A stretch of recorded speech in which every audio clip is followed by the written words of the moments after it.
My great hope is that this will be the last time.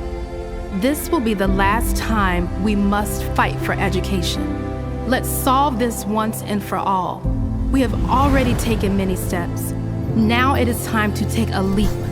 We must work, not wait. Not just the politicians and the world leaders, we all need to contribute. Me, you, we. It is our duty. Let us become the first generation to decide to be the last. Let us become the first generation that decides to be the last that sees empty classrooms, lost childhoods, and wasted potentials. Let this end with us. Let's begin this ending together, today, right here, right now. Let's begin this ending now.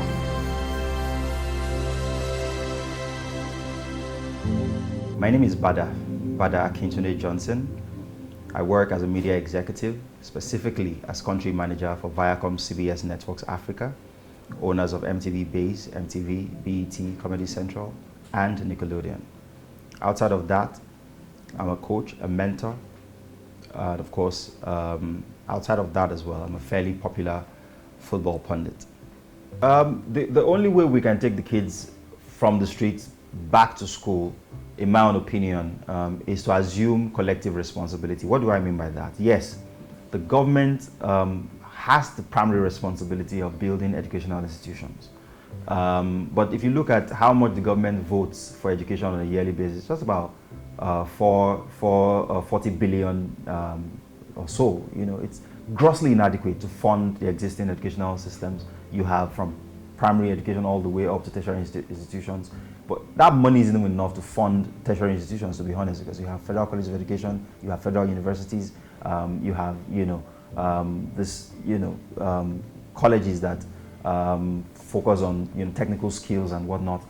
And that money is just not adequate. So the cost of government, of running government, is taking about 60% of our budget. The government has to reprioritize and understand that the extent to which we can grow this nation is directly proportional to the extent to which we can invest in our people.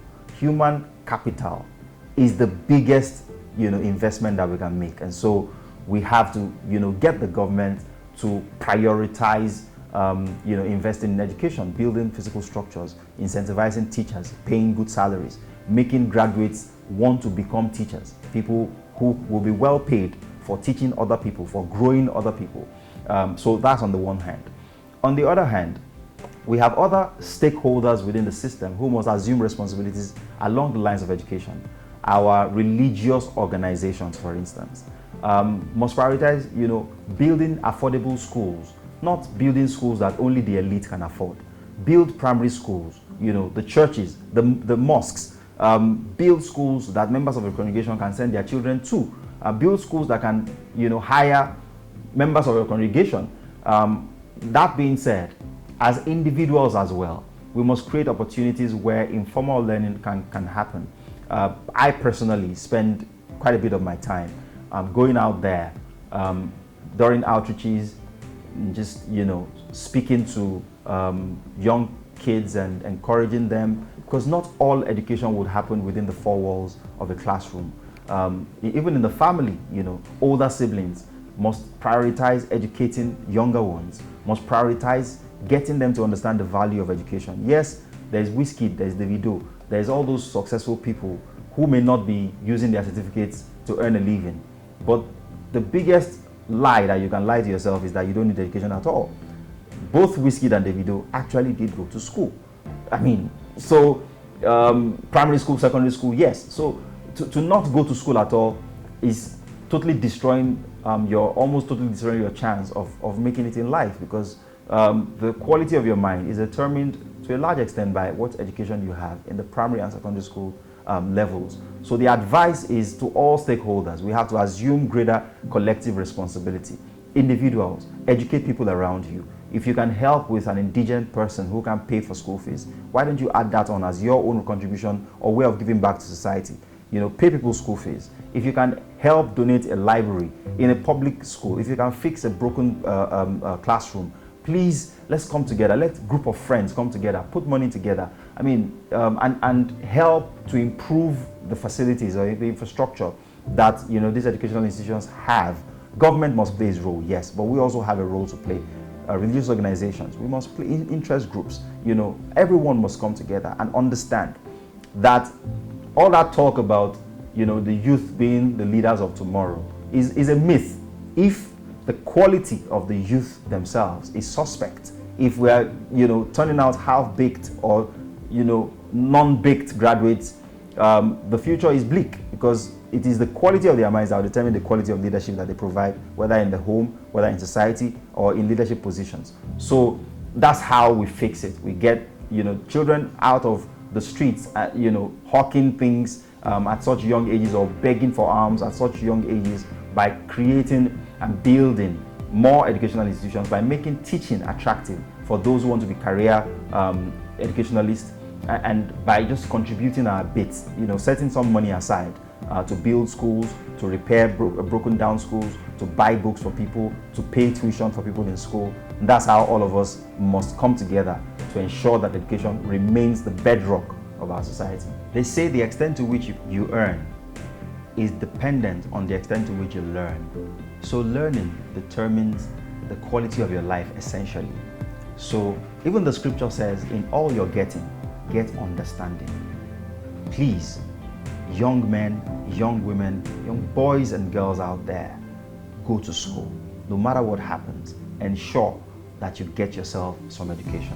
There is nothing more powerful than an educated mind. So no matter what happens, no matter what the challenges are, no matter what the barriers are, ensure that you get yourself into school and you go through formal education. Even if you're going to, learn by yourself and read books and whatnot, formal education, especially at the primary level and secondary school level, are so important.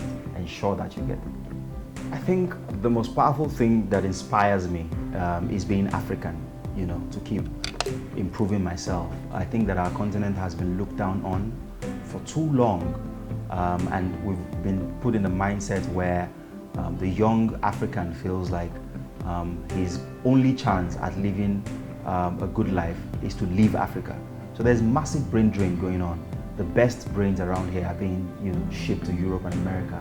It's modern day slavery as far as I'm concerned. And so I told myself a long time ago that I'm going to stay back in Africa, and I'm going to make myself into a beacon of hope for so many young people out there who would look at me and be like, if this guy, in spite of all these challenges, can go this far, then I can do it as well.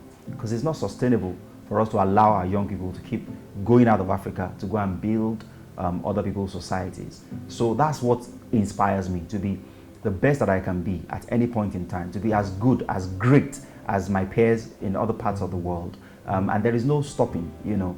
They say, if you're trying to make up a distance on people who have run ahead of you, you have to run faster, to meet up with them or to outpace them. And that's the thinking for me, that we're starting at a disadvantaged position, and for us to get to be at par with our contemporaries from other parts of the world, we have to do even more.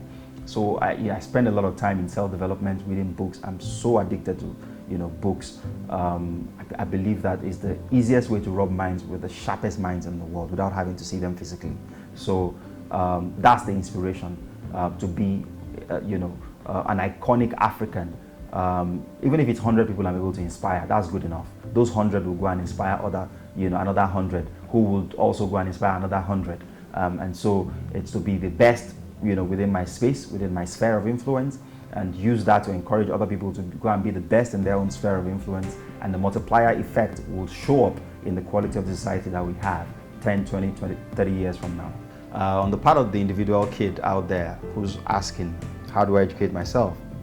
Please prioritize education enough to ask your parents, your guardian, church members, or whoever to send you back to school, help you get back to school, go to a public school that is not so expensive, or take advantage of the learning opportunities online. Avail yourself of the tremendous resources available on it, or you can also use U2School as a platform for learning. There's so many other platforms out there that you can take advantage of to educate your mind and become a better citizen of the state.